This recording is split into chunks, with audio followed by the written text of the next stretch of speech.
Dear guests, dear colleagues, and dear Professor Rogers Brubaker, good evening. I'm Ayşe Çağlar, permanent fellow at the IWM and a professor at the Department of Social and Cultural Anthropology, University of Vienna. I welcome you all to the 2025 IWM Lectures in collaboration with the University of Vienna. IWM Lectures in Human Sciences were launched in 2000 on the occasion of the 100th birthday of Hans-Georg Gadamer, who had supported the Institute since its inception. The original concept was one prominent speaker gives 3 lectures on one topic. Charles Taylor delivered the first IWM lecture in 2000, to be followed by Paul Ricoeur in 2001.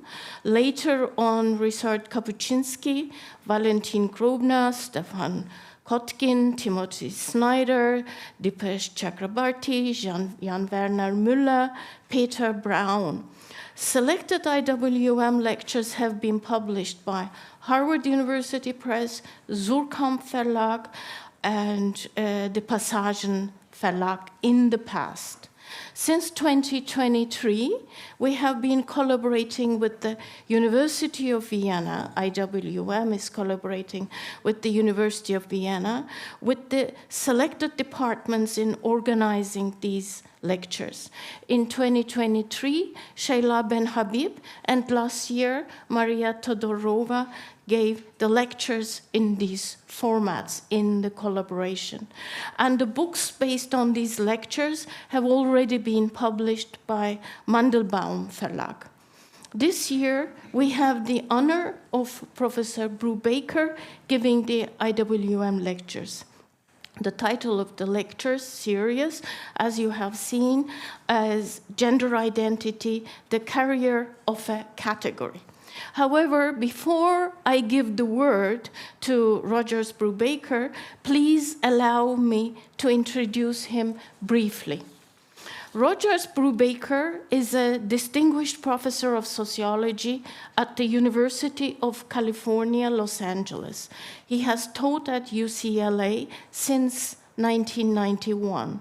Professor Brubaker has been awarded multiple awards and fellowships, such as MacArthur Fellowship and fellowships from the Center for Advanced Study in the Behavioral Sciences, Guggenheim Memorial Foundation Fellowship from the Simon Guggenheim Memorial Foundation, and for the Wissenschaftskolleg Berlin. He was elected to the American Academy of Arts and Sciences in 2009, and he was a fellow at IWM last year.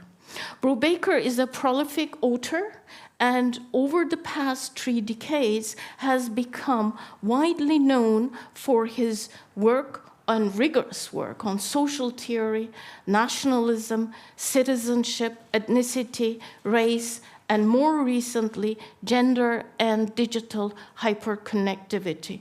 His work is marked by historical and comparative perspective.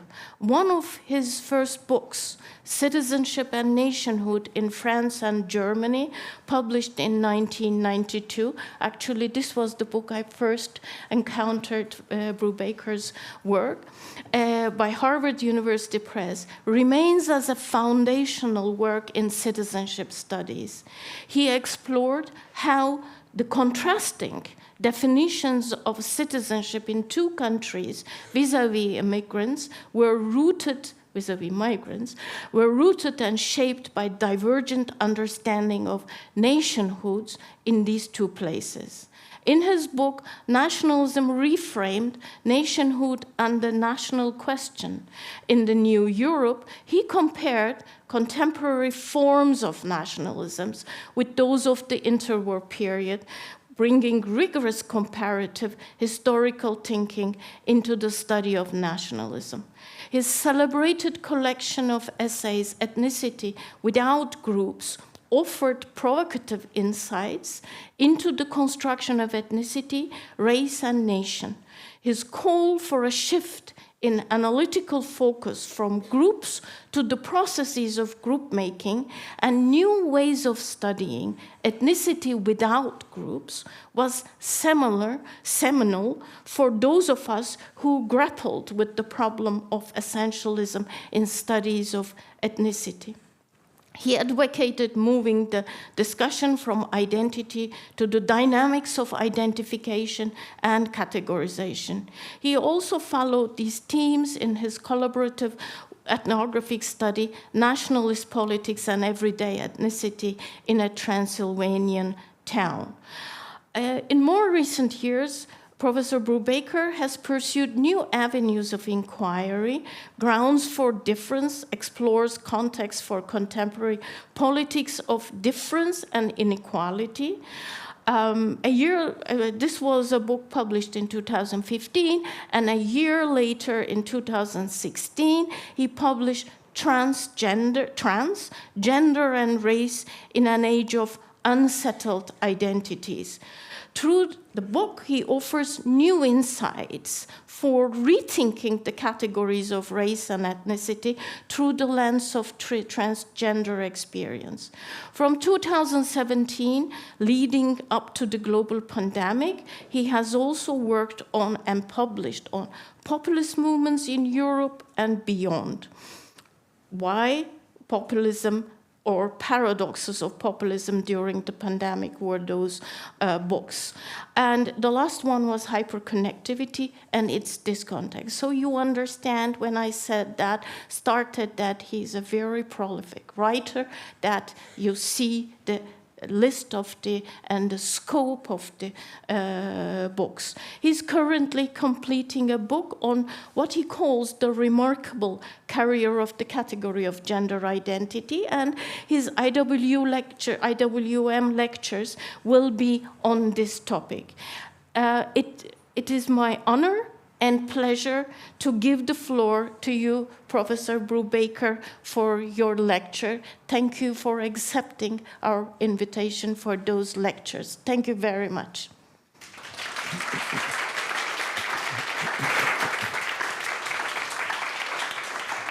Thank you, sir.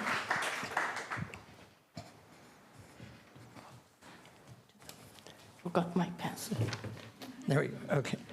Thank you so much, Professor Çağlar, for this very lovely and kind introduction. Very hard to live up to it. I'm deeply honored by the invitation to deliver these lectures, though, of course, I'm more than a little intimidated by the extremely distinguished roster of previous lectures, which you just mentioned.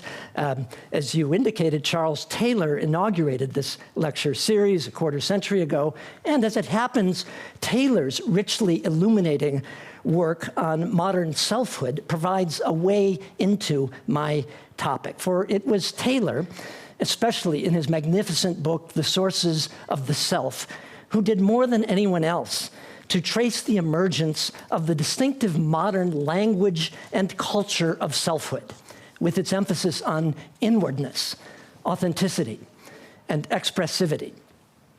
Now, in the decades since Taylor's book appeared, the idea of gender identity, understood as an inner sense of self that may or may not match one's natal sex, has become central to the language and culture of selfhood throughout the Western world. Young people are summoned by prevailing cultural scripts to turn their gaze inward in order to reflect on their gender identity. They seek to understand themselves and to make themselves legible to their peers by locating themselves amidst a swirl of proliferating gender and sexual identity categories. Reflection starts early, and it's not confined to private rumination, peer interaction, or internet exploration. Progressive-leaning public and private schools introduce the concept of gender identity as early as kindergarten. Referrals to youth gender clinics have soared, and so have gender-affirming social transitions and medical interventions. But gender identity is not just for the young. Multiple medical specialties provide care aimed at affirming the gender identity of people of all ages. Data are routinely collected on gender identity in addition to or instead of data on sex. Many countries in Europe and Latin America, including Germany last year, have adopted the principle of gender self-identification, allowing people to change their legal sex so as to match their gender identity through a simple administrative process. Administrative regulations and court decisions have redefined sex discrimination to mean discrimination on the basis of gender identity.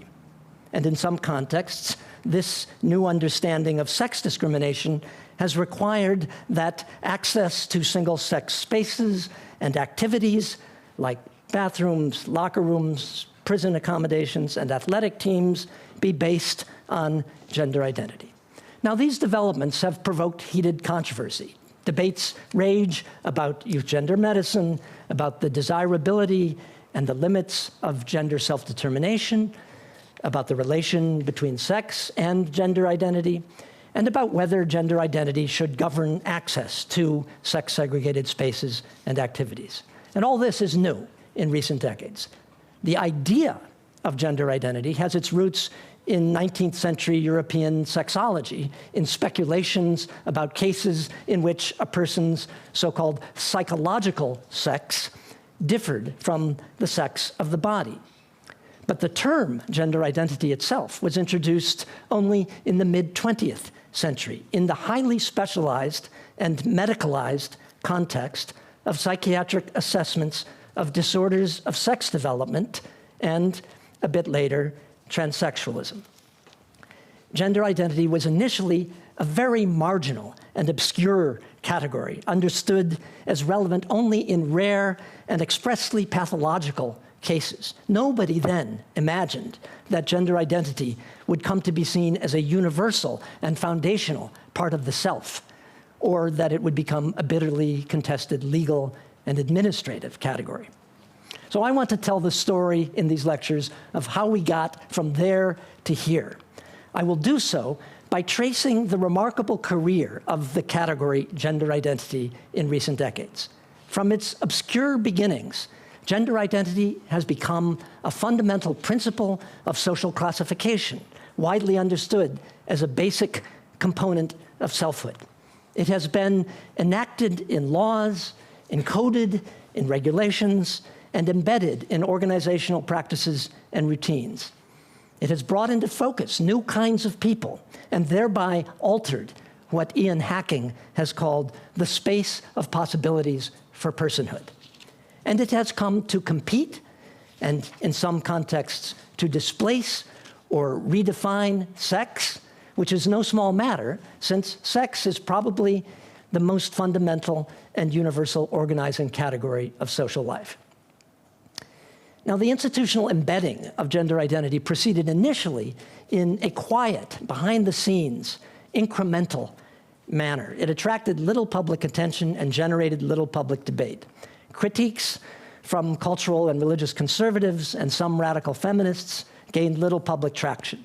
But in the last 10, and especially in the last 5 years, gender identity has become a major focus of controversy in the UK and the US, and a significant, or at least an incipient, focus of controversy in many other countries.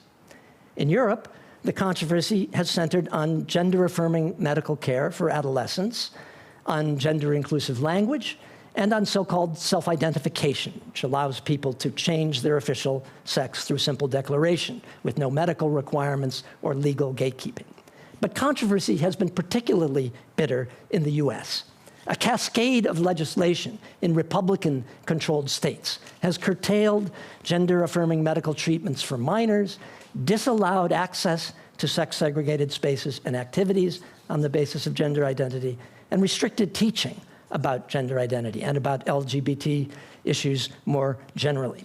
The 2024 Trump campaign, in sharp contrast to the 2016 and even the 2020 Trump campaigns made gender identity a central theme, as a condensed symbol of all that was allegedly wrong with the elitist, out-of-touch Democrats. The final weeks of the campaign spent very heavily on an ad, many of you may have seen this, with the memorable closing line, "Kamala is for they, them, President Trump is for you." An executive order signed on Trump's first day in office, one of a series of anti-transgender executive orders, declared flatly that, quote, "sex is not a synonym for and does not include the concept of gender identity." And the administration has ruthlessly used legal and financial leverage to force youth gender identity clinics in liberal states to shut down and to compel schools and universities to prevent transgender students from participating in girls' and women's sports on the basis of their gender identity. So I'm going to address both the initial phase of quiet institutional embedding of gender identity in medicine, in law, in data gathering, and in education, and the subsequent phase of intensifying contestation. I ask the following questions. Why did the institutional embedding provoke so little controversy and attract so little attention until relatively recently? How did an initially obscure medical category become central to the structuring of social experience? How did a category that was first introduced alongside sex in a supplementary capacity come to be understood as more fundamental than sex in a widening range of contexts?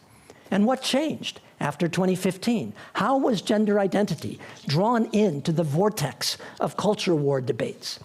What explains the timing and the configuration of contestation? And what should we make of the fact that gender identity has been challenged not only by cultural and religious conservatives, but also by critics from the center and even the left, by so-called gender-critical feminists, by some gay men and lesbians, and even by some transgender people themselves.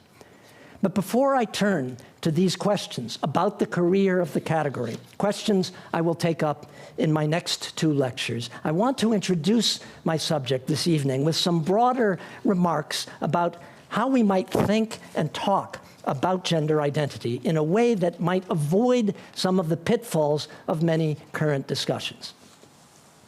Now, at this polarized juncture, it's not easy to talk about gender identity without immediately being drawn in to heated controversy. But I would like to address this hot topic in a cool manner with a certain analytical distance. Now, some may say, given Trump's assault on the dignity and humanity of transgender people, this is not the moment for analytical distance. And I would disagree. There's no shortage of polemics on this issue. But a sober explanatory account of how this initially marginal category became central to social life and a central focus of public controversy has yet to be undertaken. Sober analysis, I would suggest, is especially important at this moment, and especially important for those of us who are appalled, as I am, by the Trump administration's blatant instrumentalization of the issue. A dearth of sober analysis arguably contributed to overreach by advocacy groups in the last decade or so, and to the inevitable backlash that followed. Sober analysis, I would argue, is urgently needed to understand how we arrived at our current predicament and how we might move forward. The main questions I want to ask in these lectures are sociological questions, not political ones. They're questions about the basic categories, the basic principles of vision and division of the world, as Pierre Bourdieu called them, that structure our experience of the social world. I've been concerned with such categories throughout my career, with citizenship and nationhood, with race and ethnicity, with religion and language, with sex and gender. All of these categories are at once cognitive and organizational. That is, they are ways of interpreting the world and ways of governing the world. They are the sites of recurring struggles that Bourdieu calls classification struggles. That is, struggles over definitions of social reality, over whose definitions matter, over recognition and visibility, over the drawing of distinctions and the assigning and claiming of identities. To bring this cognitive and organizational dimension of gender identity and the classification struggles over gender identity into focus, I propose to treat gender identity not as a thing in the world, but as a perspective on the world and a way of organizing and governing the social world. It's not helpful, I believe, to naturalize gender identity by construing it as a material substrate of the self, grounded in brain structure or neurochemistry that can be precisely localized, observed, and measured.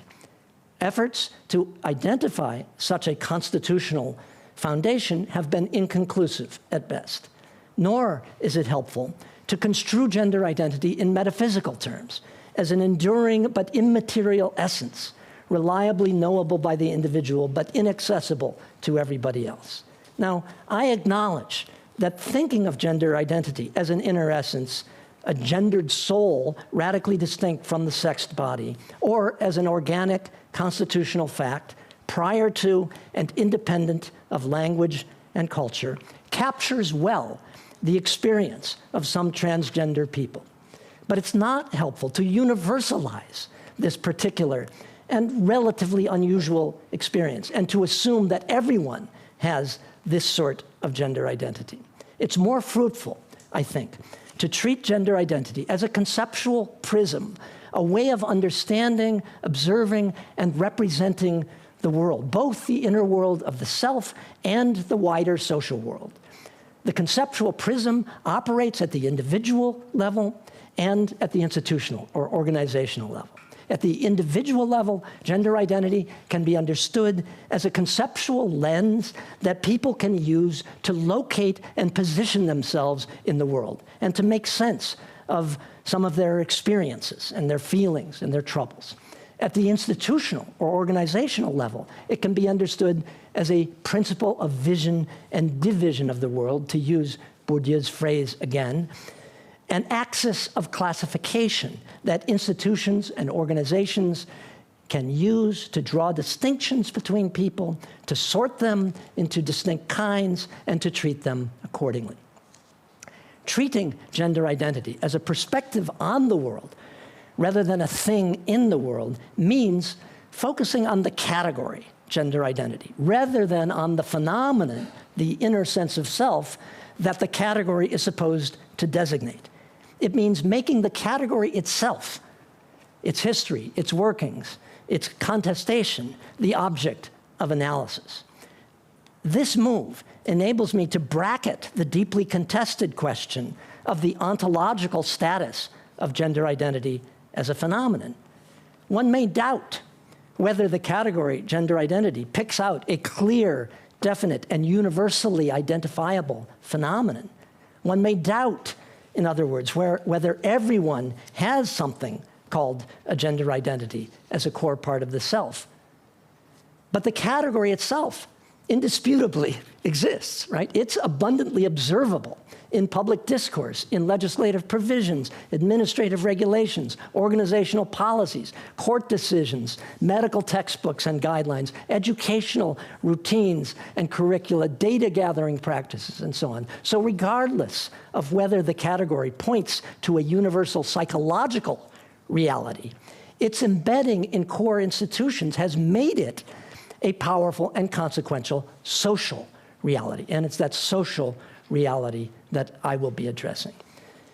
Now, in the remainder of this introductory lecture, I want to highlight 4 aspects of the social workings of the category. I'm going to call these performative, productive, interactive, and regulative. The performative aspect concerns the practical work that can be done with the category in various institutional and organizational settings.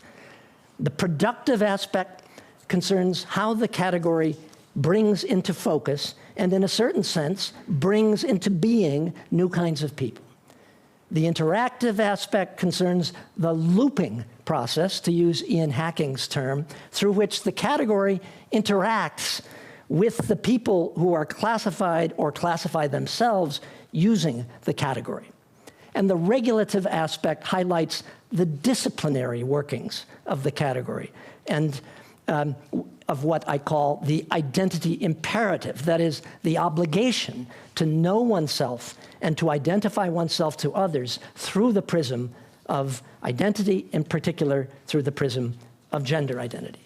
So I'm going to say a few words about each of these. And I'll start with the performative aspect. I use performative here in a specific and circumscribed sense that goes back to philosopher John Austin, not in the broad sense associated with Judith Butler or with the so-called performative turn in the humanities and the social sciences. I'm interested in how to do things with categories, to tweak Austin's famous title. Instead of asking what gender identity really is, an elusive and contested question, I want to focus on what the category does, or what can be done with it by individuals and organizations. I will therefore treat gender identity not as a category of analysis, but as a category of practice, an actionable category that people and organizations can use to do things. Some things people do with the category are very specific. They can invoke gender identity to alter their sex classification in official records and documents. They can invoke it to reorganize the way they're treated and identified in informal interaction and in institutional context, for example, by requesting that they be addressed with a particular name or referred to with particular pronouns. They can use gender identity in some contexts to gain access to single-sex spaces and activities, or to file a sex discrimination lawsuit or complaint if access is not granted. They can request medical treatment that will bring their bodies into alignment with their gender identities. Other things people do with the category are more diffuse, but just as important. That is, people can use the category to make sense of how they feel, to articulate who they are, and to explore and specify where they fit in the prevailing taxonomy of identity categories. Organizations do things with the category gender identity as well. They use the category to diagnose and treat, to instruct and train, to sort and classify, and to determine who is eligible to do what. States and other data gathering organizations use the category to count and categorize people, and thereby to represent the composition of a population. Now, when people speak of categories as performative, they often have in mind not only the fact that categories may be directly actionable and can be used to do specific things, as in the examples I've just mentioned.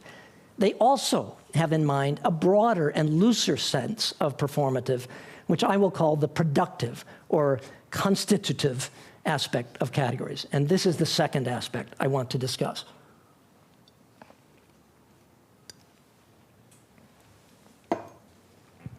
The categories we use to understand and organize social life have consequences. This is all the more true of categories that are backed by the force of law or the imprimatur of authoritative institutions or the power of prevailing discourses. Such categories do not simply describe social reality. They help to constitute it. They help to create and sustain the phenomena that they purport merely to designate. So census categories, for example, do not just neutrally describe the population, they contribute to constituting it. They do so by determining which groups are recognized and made visible as constituent parts of the nation. By identifying who gets counted, they help to determine who counts, right? Who matters, who exists in public representations of the nation. They determine what kinds of data-supported stories can be told about matters, such as the contours of inequality or the changing structure of the national population.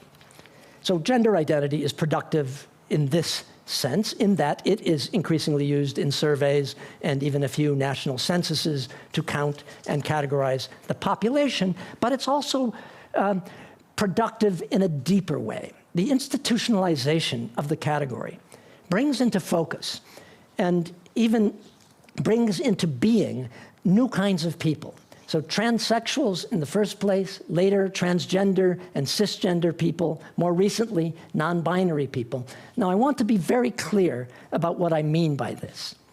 People everywhere and always have deviated in various ways from gender norms and expectations. There's a very long history, for example, of cross-dressing and even of living consistently as the other sex. It's well documented by historians. Some cultures have created special socially sanctioned statuses for gender and sexuality non-conforming people, such as Hijra in South Asia. But while deviations from norms of gender and sexuality are universal, the recognition of distinct kinds of people based on an inner sense of gender identity that does not correspond to one's sex is entirely new, and it has only recently become possible to be socially legible and recognized as a transgender person, or a cisgender person for that matter. The possibility of being recognized as a non-binary person is still more recent.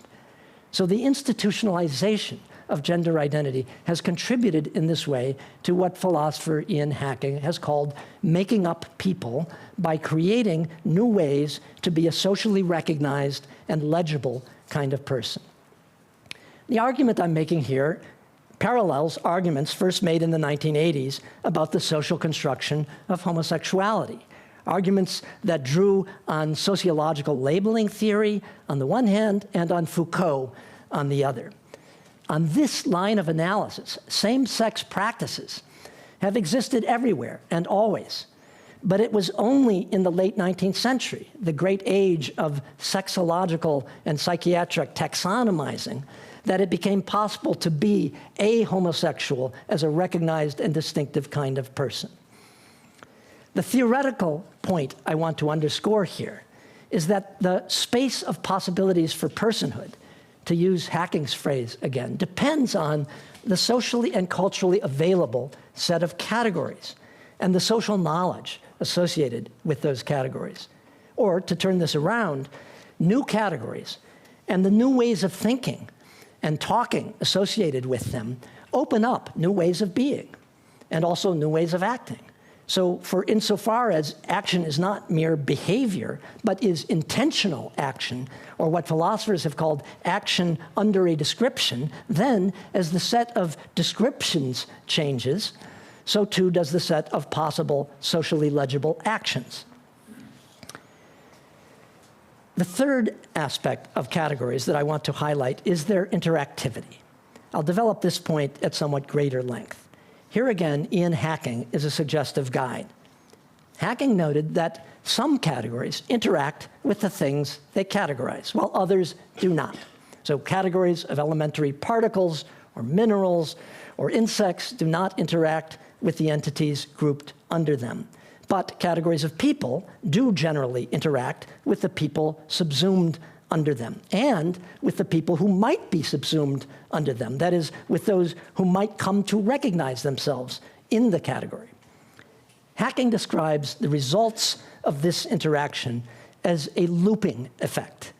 People become aware of the categories and labels used to classify them, and not just the labels already formally applied to themselves personally, but also to the broader set of categories and labels that are salient in the social and cultural environment. This awareness may alter their self-understandings and their behavior in various ways, and this, in turn, may bring more people who differ in various ways from the initial set of people under the heading of a particular category, which may, in turn, prompt a revision of the category to better fit the new set of people. In this way, as Hacking put it, our classifications and our classes conspire to emerge hand in hand, each egging the other on. One important kind of interactivity concerns the interplay between institutionalized expert categories and lay categories.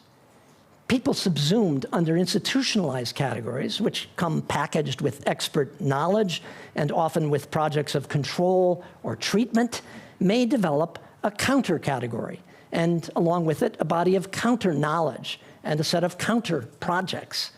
So, for example, the category gay and the project of gay liberation emerged in the late 1960s as a counter-category and counter-project against the medically and psychiatrically administered category of homosexuality.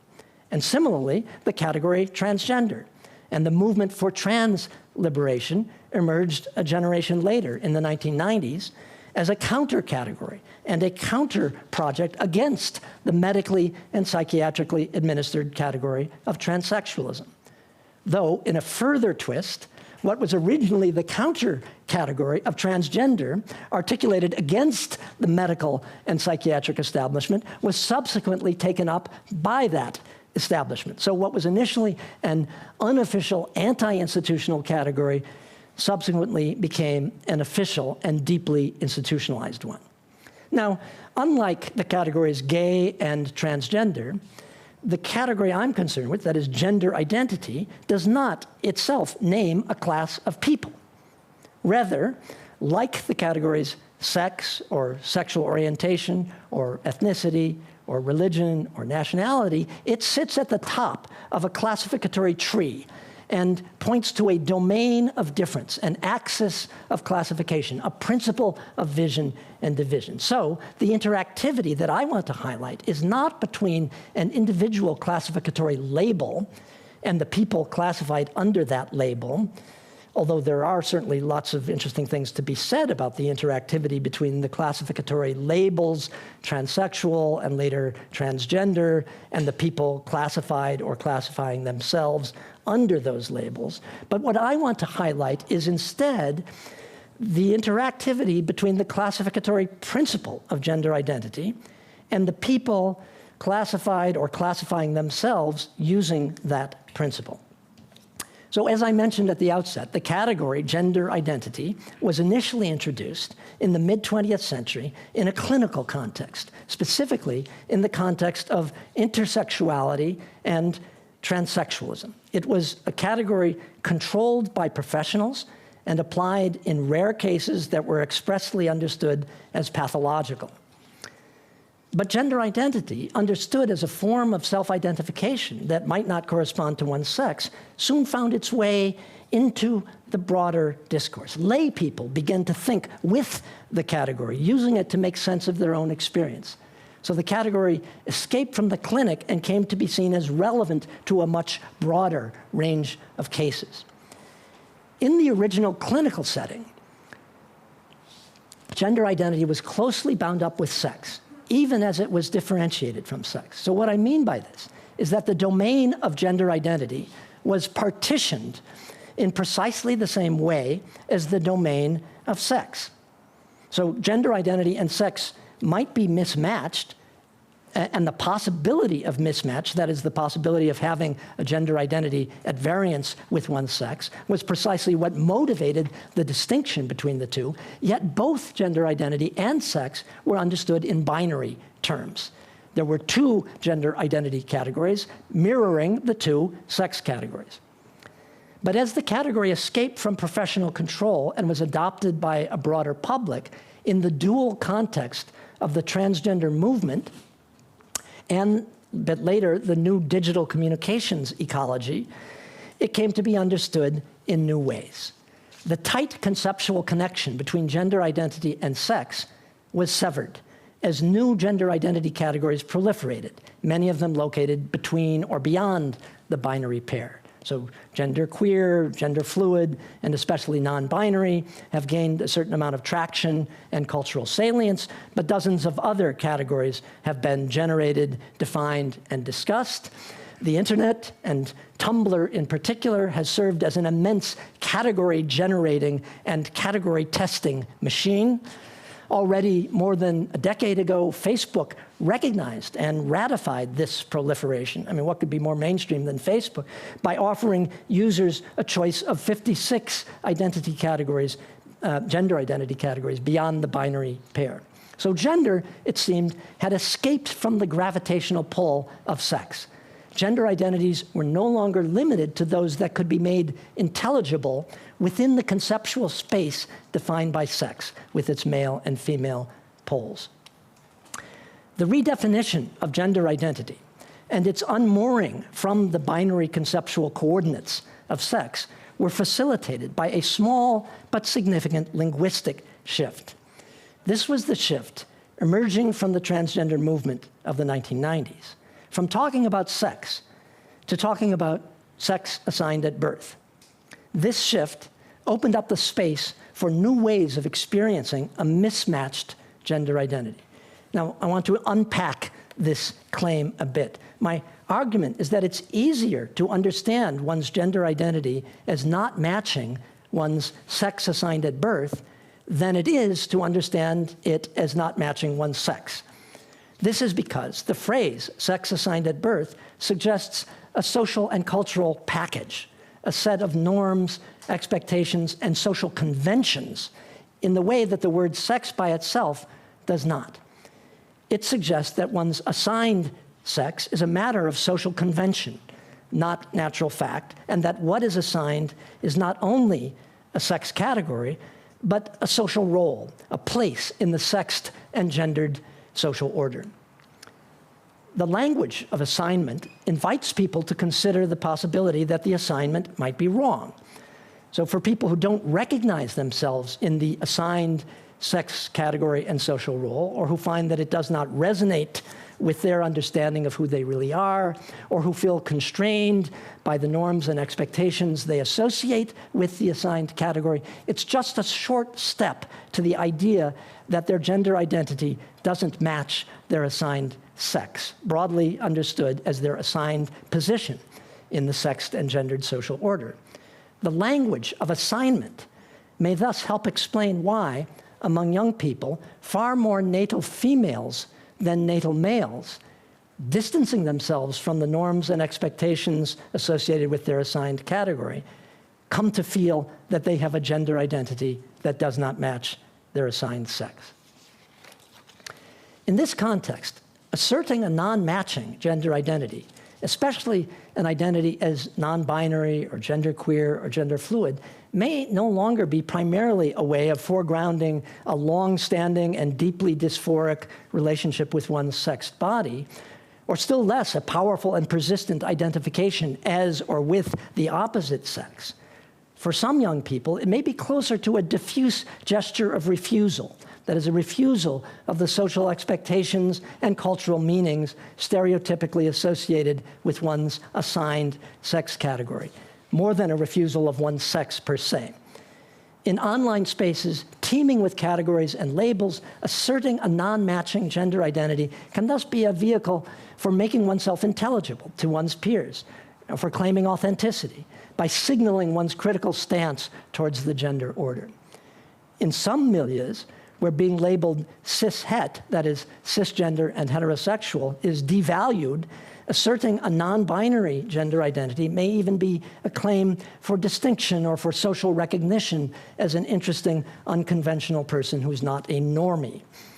Now, of course, the sexed body remains central to explorations of gender identity, especially during puberty and early adulthood. The sexed body is a powerful cultural signifier. It's the site of potent and often disturbing hormonally driven transformations. It's the locus of conflicting and contested norms and expectations, and the focus of both wanted and unwanted attention or lack of attention.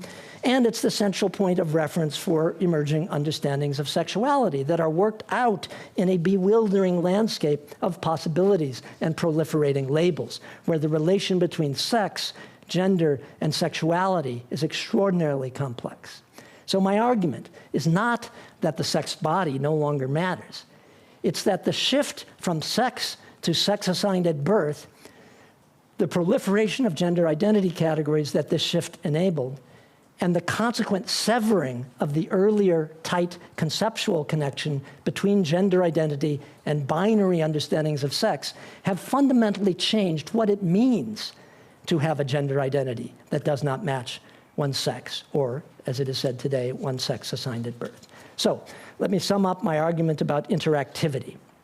The meaning of gender identity and the work done by the category changed fundamentally once the category escaped from the clinic and began to circulate in public discourse, especially among young people in online spaces. As a result, the category no longer focuses attention narrowly on the relation of the self to the sex body. Instead, it invites broader reflection on the relation of the self to the sexed and gendered social order. With the help of new categories like non-binary, it becomes a vehicle for reflecting critically on and marking one's disidentification with one's assigned place in that social order. But the story doesn't end there. The traffic between professional and lay understandings of the category gender identity runs in both directions. Earlier, the category escaped from professional control, began to circulate among the lay public, and then was transformed in the ways I've indicated. But now, the broadened lay understandings of the category were incorporated back into professional and institutional settings, not only into the original medical settings, but also into legal, statistical, and educational contexts. So today, the notion of gender identity employed in all of these institutional settings reflects the key transformations of the category in lay discourse. That is, the severing of the tight conceptual connection with sex, the proliferation of new categories located between and beyond the binary pair, and the redefinition of a non-matching gender identity to mean an identity that does not match one's sex assigned at birth.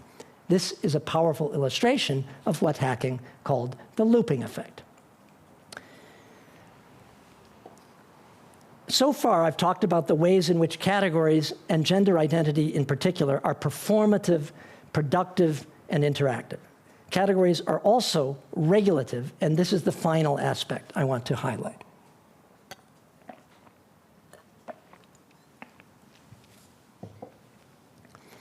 Categories carry with them expectations.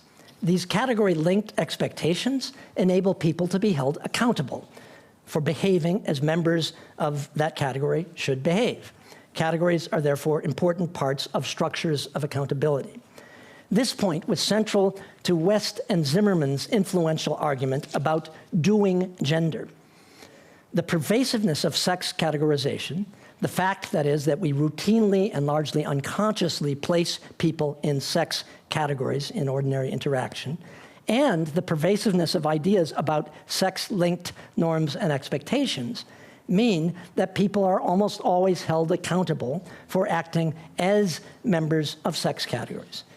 And in the still binary 1980s, when West and Zimmerman were writing, this meant that people were routinely held accountable in all spheres of everyday life for acting as a man or as a woman. It's precisely this kind of accountability that some young people seek to escape by identifying as trans or non-binary. Yet one cannot, in fact, escape category-linked expectations and appraisals by identifying with an alternative gender identity category. Why not? Because all categories can serve as vehicles of normative expectations and as sites of regulation and accountability.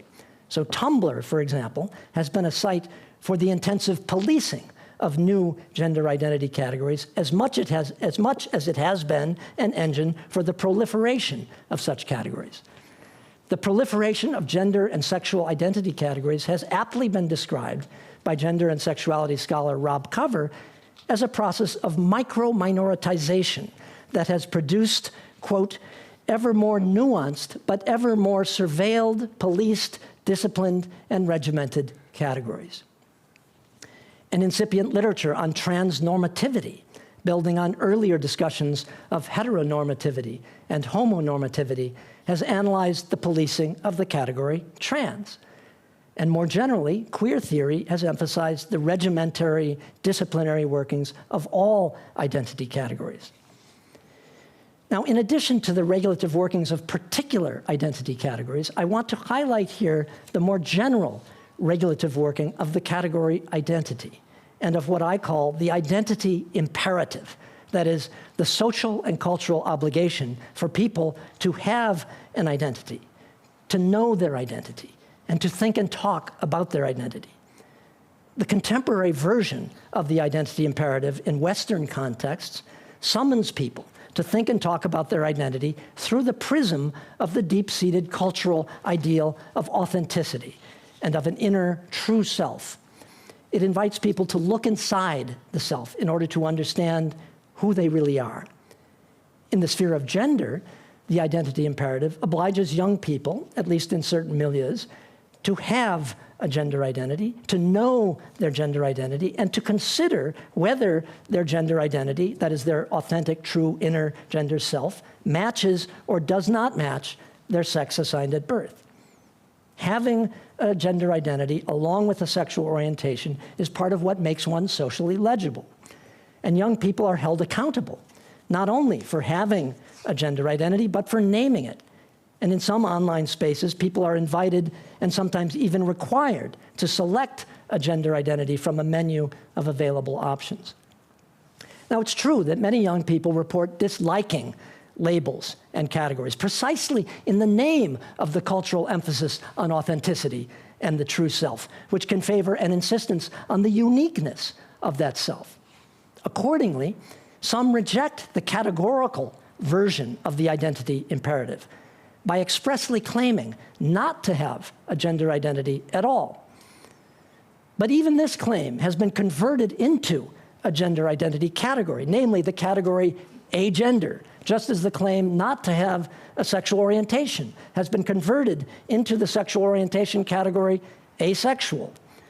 The anti-categorical impulse or stance, the desire not to be pigeonholed or labeled, is here transformed into a neo-categorical label, or what I have called an anti-categorical category. Genderqueer, gender fluid, and non-binary are also examples of anti-categorical categories in this sense. There's no escape from categories. It's categories all the way down. The identity imperative, in sum, pushes people in two opposite directions. The ideal of authenticity and individual uniqueness resists encapsulation in one-size-fits-all categories. But the interest in legibility, recognition, and belonging, especially in the context of online communication, pushes people to locate themselves in categorical grids of intelligibility. The result is an uneasy compromise. The rejection of categories and their constraints yields to the search for a category that fits. This leads to a proliferation of categories, including the anti-categorical categories I've just noted.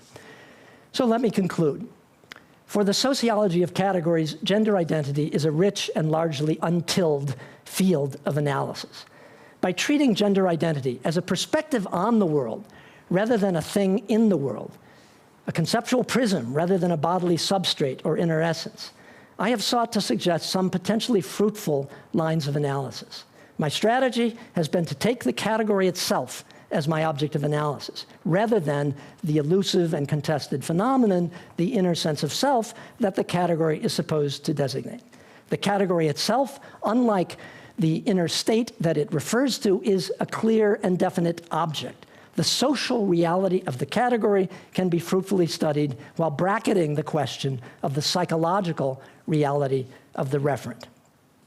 Considering the performative, productive, interactive, and regulative workings of the category gender identity has allowed me to situate my analysis in the context of the broader historical, sociological, and anthropological study of basic social categories. For these are aspects of the workings of all social categories, not just of gender identity. One could try to develop a similar argument, for example, about the performative, productive, interactive, and regulative aspects of the workings of categories such as sexuality, or race, or nation, or religion. This evening's lecture can thus be understood as a contribution to the more general study of the social life of categories, as well as an introduction to the remarkable career of one particular category.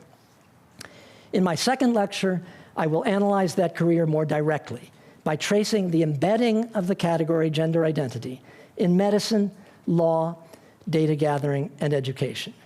I will show how an initially marginal category, understood as relevant only in rare cases, came to be understood as relevant to everyone.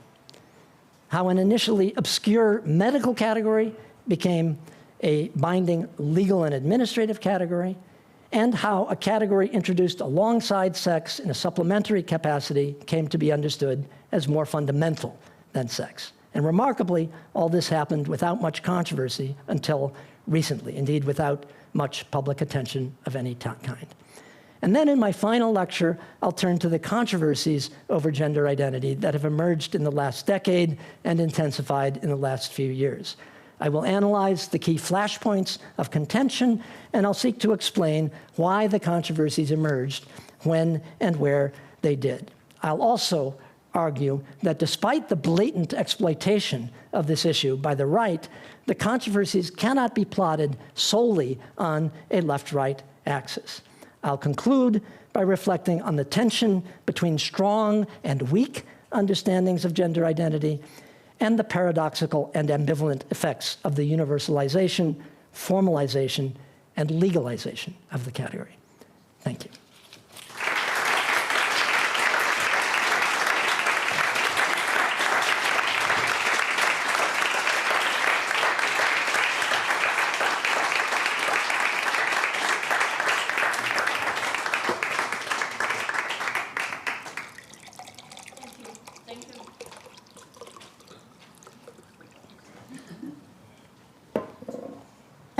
Thank you very much, Professor Brubaker, for this very interesting and excellent talk, which make us even more eager to hear the other two lectures.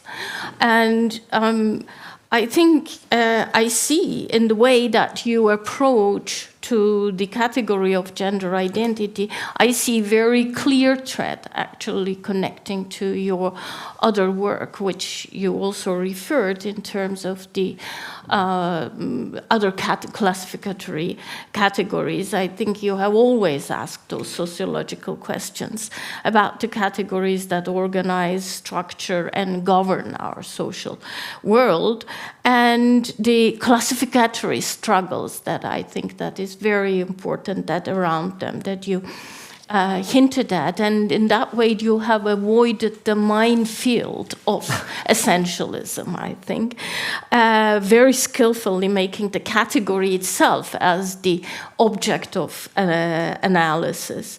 So I think what we have here is Rogers Brubaker at his best in terms of as the and I also think that the analytical distance that you call for is especially important in our times of polarized affective politics.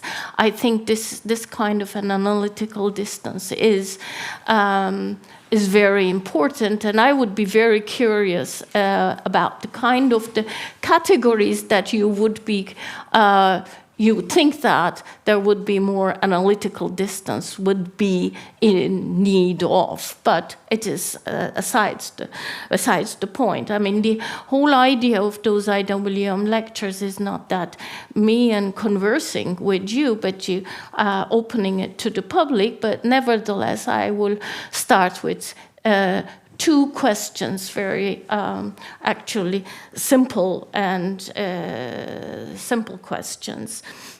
One is your argument in a way convinces that, not in a way, your argument about using gender identity as a prism to understand a way of presenting and representing the world is very convincing.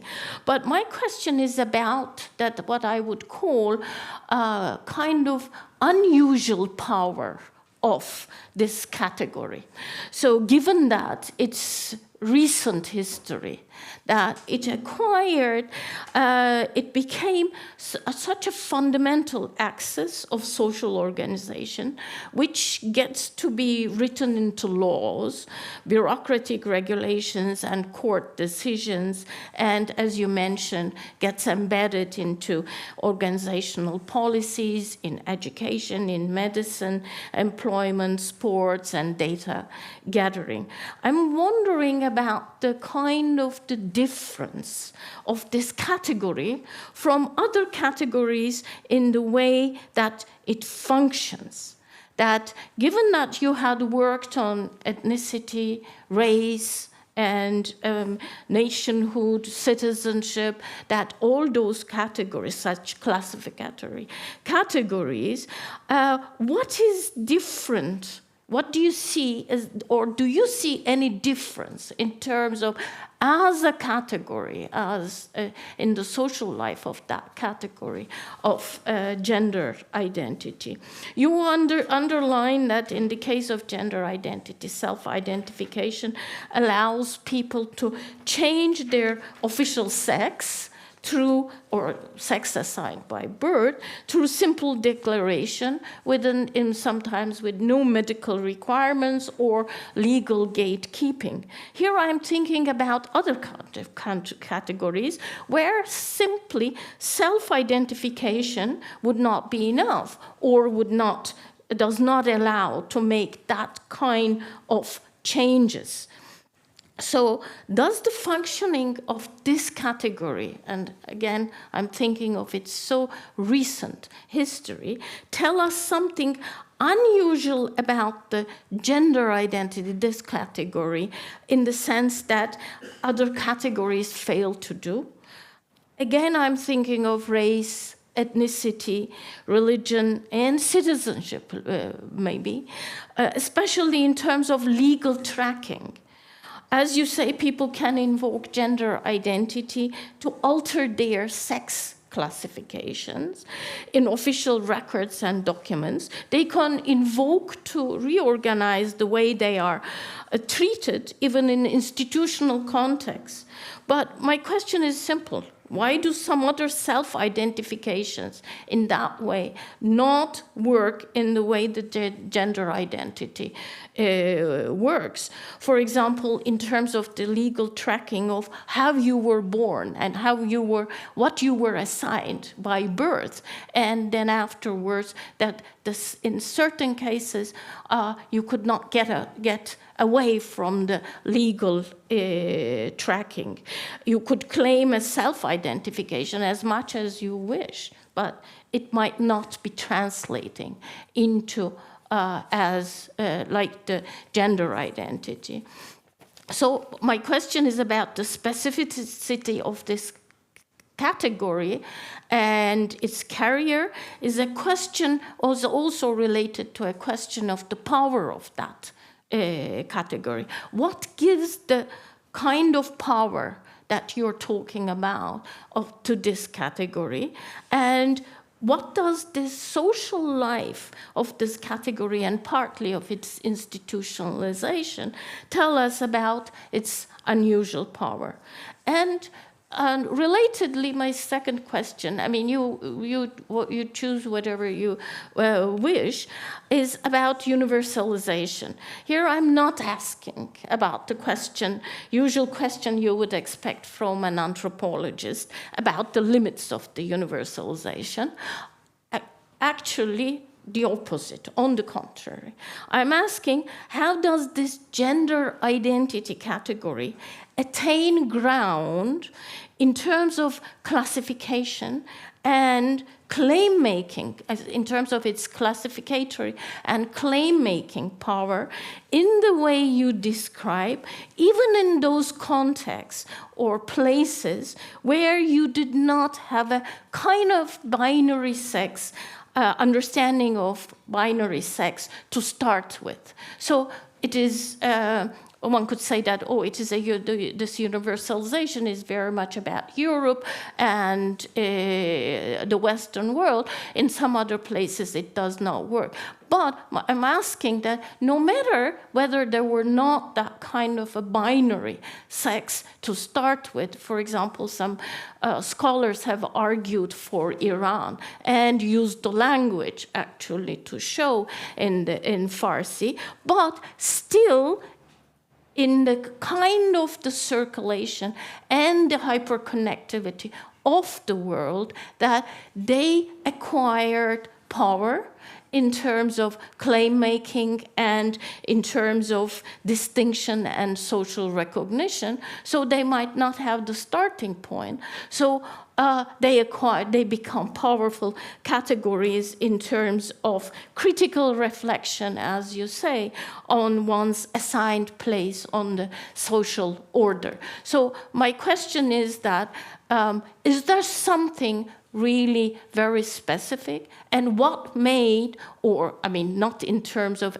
essence-wise, of course, but what made that category so powerful in terms of so that it attained that kind of created that kind of the mismatches, and then now with the proliferation of those identities. So these are my simple two questions to start the discussion. Or if you wish, we could open, and then maybe there are some similar kind of questions that we could pick it up. However, as you wish, because I know that people came here not to listen me, they came here to listen you. Well, thank you. Well, I'm glad we're starting with the simple questions. So I'm waiting for the more complicated ones.